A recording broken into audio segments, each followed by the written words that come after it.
Eh bien les amis, je viens de regarder le nouveau documentaire sur le 40e anniversaire de l'album Thriller et comment dirais-je?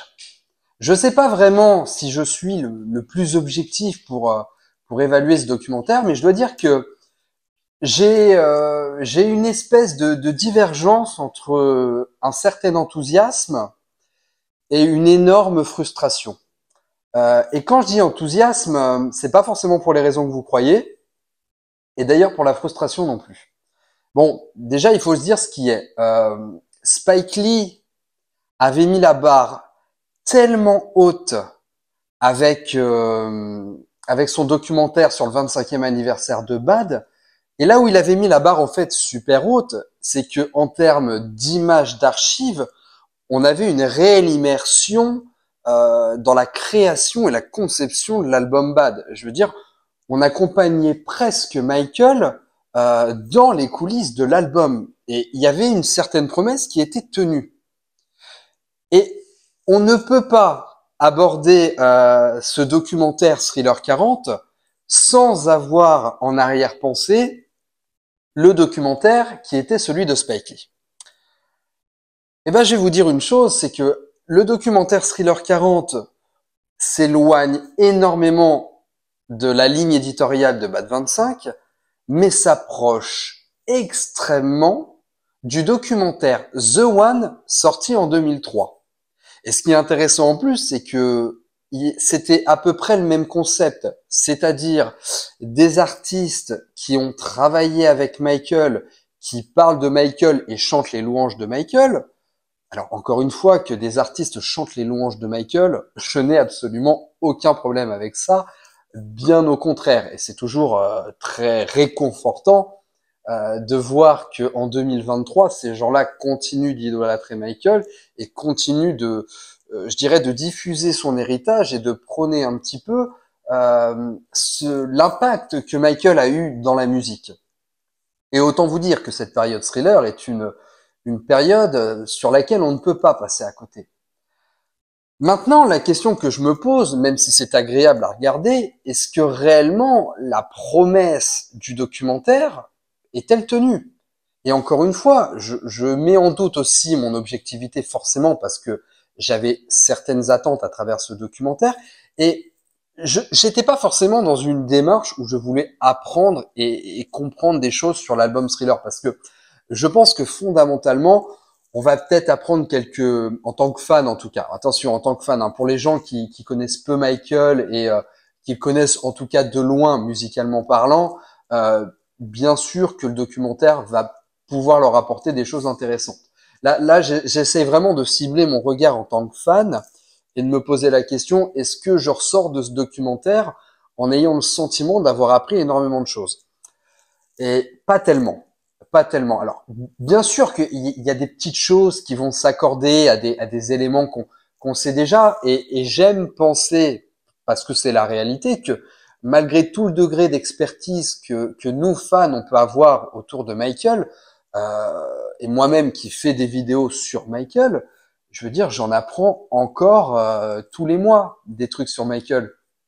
Alors peut-être des choses que je ne savais, donc des choses que je ne savais pas, ou alors des éléments, je dirais, qui vont s'accorder à des événements dont j'avais déjà connaissance. Mais en tout cas, j'ai le sentiment de toujours continuer à en apprendre, et j'espère dans l'avenir continuer à en apprendre parce que c'est quelque chose qui doit pas se terminer. Et quand je regarde ce documentaire, je revis une redite de ce qu'on connaît déjà, mais c'est pas tellement le problème encore une fois, parce que bon, quand on est en expertise sur un sujet, forcément d'attendre d'apprendre d'un documentaire, c'est un peu compliqué parce qu'on va plutôt aller apprendre des choses dans on va dire dans une niche un peu plus restreinte, qu'on soit vraiment au clair là-dessus. Mais à côté de ça, je trouvais que ce documentaire finalement oui, on parle de la période de Thriller, mais en termes de coulisses, c'est quand même assez pauvre. Alors, on voit des images de Michael qu'on n'a jamais vues, mais à part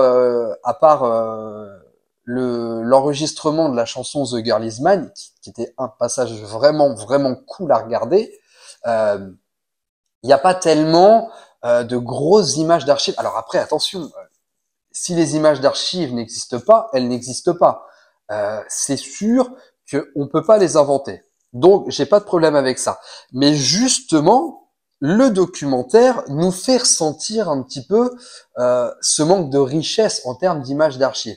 Et tu sens qu'ils viennent un petit peu combler les manques avec ces témoignages. Alors, autant il y avait des témoignages qui, je pense littéralement qu'on pouvait s'en passer, autant il y a d'autres témoignages comme les choristes qui ont chanté sur Wanna Be Stars and Something, c'est super intéressant les entendre parler. Et finalement, tu es toujours dans le prisme des collaborateurs qui ont vraiment travaillé avec Michael, où ça devient intéressant. Et les gens, par contre, qui témoignent, alors qui ont peut-être travaillé avec Michael, mais qui n'ont pas travaillé sur Thriller, qui viennent un petit peu combler les vides et raconter leur expérience avec Michael et ce qu'ils pensent de Michael, etc. Alors, c'est très sympa, mais est-ce que c'est vraiment ce qu'on doit attendre d'un documentaire qui fête les 40 ans de Thriller? Et moi, ça me pose problème. Alors, ça me pose problème. Évidemment, encore une fois, je le nuance. Ça me pose pas de problème, encore une fois, de parler de Michael et des événements de Michael et qu'on prône l'image de Michael. Mais ce qui me pose problème, c'est que c'est un documentaire qui est censé retracer la création de Thriller, le contexte dans lequel il a été créé. J'ai même envie de vous dire, j'en ai appris beaucoup plus en regardant la vidéo de David Salut les fans qu'en regardant un documentaire d'1 heure et demie officiel.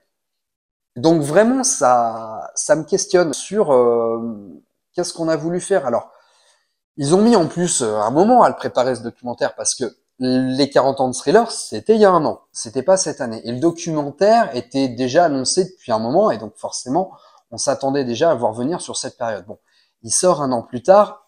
Encore une fois, si le documentaire n'est pas prêt, ils ont raison de prendre le temps de le travailler. Mais je pense que en termes d'intention, l'intention n'est pas mauvaise de faire un documentaire sur Thriller pour fêter les 40 ans. Mais je pense pas que ce soit la direction qu'ils auraient dû prendre. Euh, Encore une fois, je mets le documentaire The One, c'est le même en parlant d'une période un peu plus longue et en étant un petit peu plus, je dirais, centralisé sur Michael et donc donnant un documentaire d'1 heure qui en devient quelque part un peu plus riche et un peu plus rythmé. Non, franchement, j'ai pas le sentiment que le documentaire est à la hauteur de ce qu'il promettait.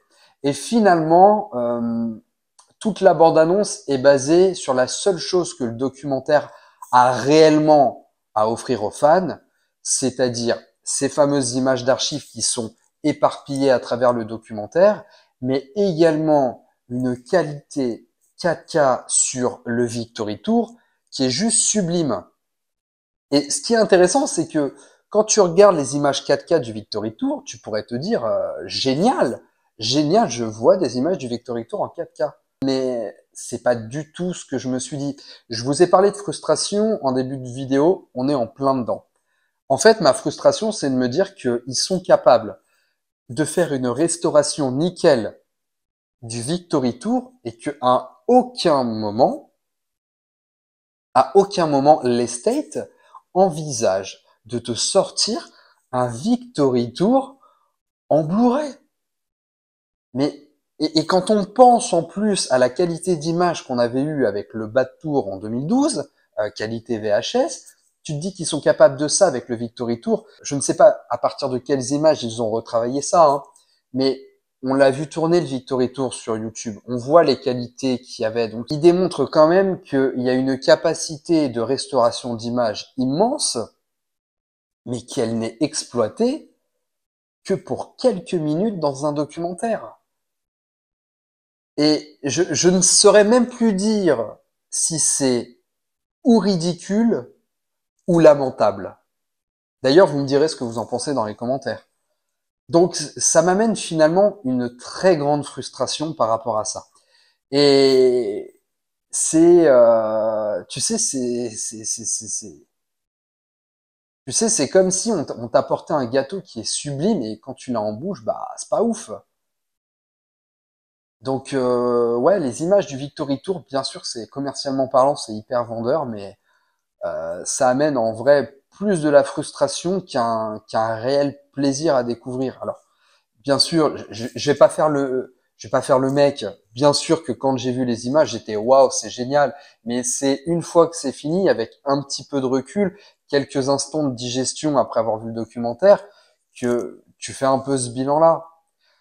Donc, je pense que j'ai fait le tour un peu de ce que j'avais envie de vous dire sur le documentaire. Et puis de toute façon, on se rejoint de toute façon ce soir en live à partir de 20h30 pour parler du documentaire. J'accueillerai d'ailleurs pendant ce live Richard Lecoq et Yann des lives In The Closet. Et j'aurai également un invité Anaïs du compte Instagram The Bad Michael Jackson.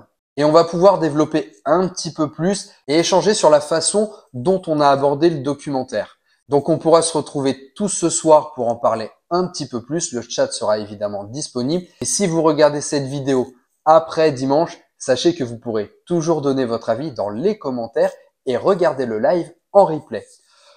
Voilà, je pense que je vais pas développer beaucoup plus sur le documentaire. N'hésitez pas évidemment à me dire ce que vous en avez pensé. Et si vous avez aimé la vidéo, n'hésitez pas à la liker et à la partager.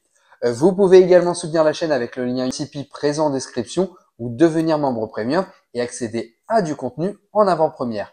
En attendant, pensez à vous abonner pour ne pas rater le live de ce soir. Moi, je vous laisse. Ciao les amis.